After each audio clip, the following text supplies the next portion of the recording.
There is a true story that when the Battle of Waterloo was fought in the month of June in the year of 1815, there is a true story that during those days, the only way the people could learn about the tide of the battle was through a system of semaphore signals.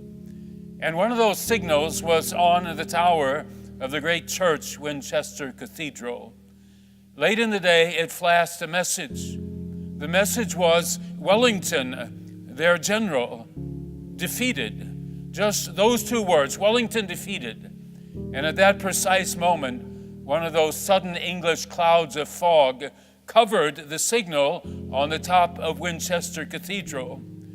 The people stood there with enormous fear beginning to creep into their hearts because their general Wellington had been defeated by Napoleon. And their fear was so enormous as to what would happen to them and to their children in these next weeks and months. Would everything be destroyed? Would life ever be the same again? 2 hours later, the fog lifted. There were not 2 words, there were 4 words. And the 4 words were, Wellington defeated the enemy. And in that precise moment of time, with those 2 added words, Wellington defeated the enemy, the greatest sorrow the people had ever known was turned into the greatest joy. In those 2 hours, their life had been returned back to them. Because the message was not of defeat, it was of victory.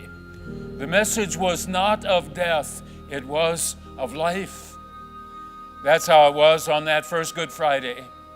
Hope had fled from the hearts of everyone who was acquainted with Jesus. They saw him die on that cross. They saw his body come down. They saw Joseph of Arimathea taking that body, getting ready to bury it.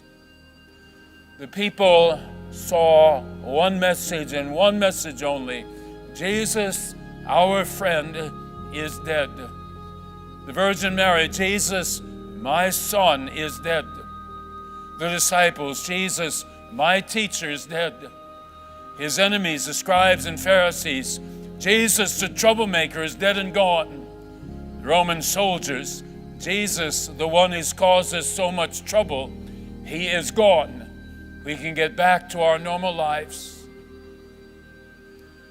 On that first Easter, the 3 women come to the tomb, and the angels have a message to deliver to them. They said, you've come looking for Jesus. He is not here. He is risen from the dead.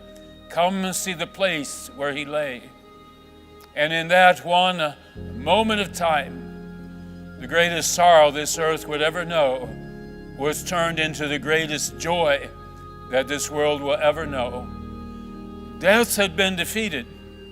Sin had been defeated. The power of the devil had been defeated. Jesus rose from the dead. It is God's great victory for all of mankind. This tomb is still empty. This tomb is still empty.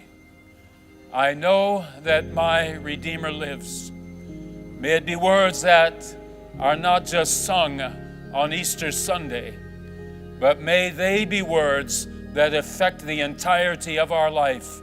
There's no room for fear or worry or shame or guilt or overwhelming grief.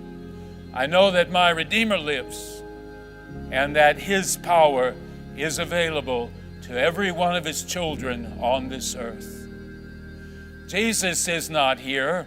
He is risen from the dead. May our lives reflect that victory in our Savior's name. Amen.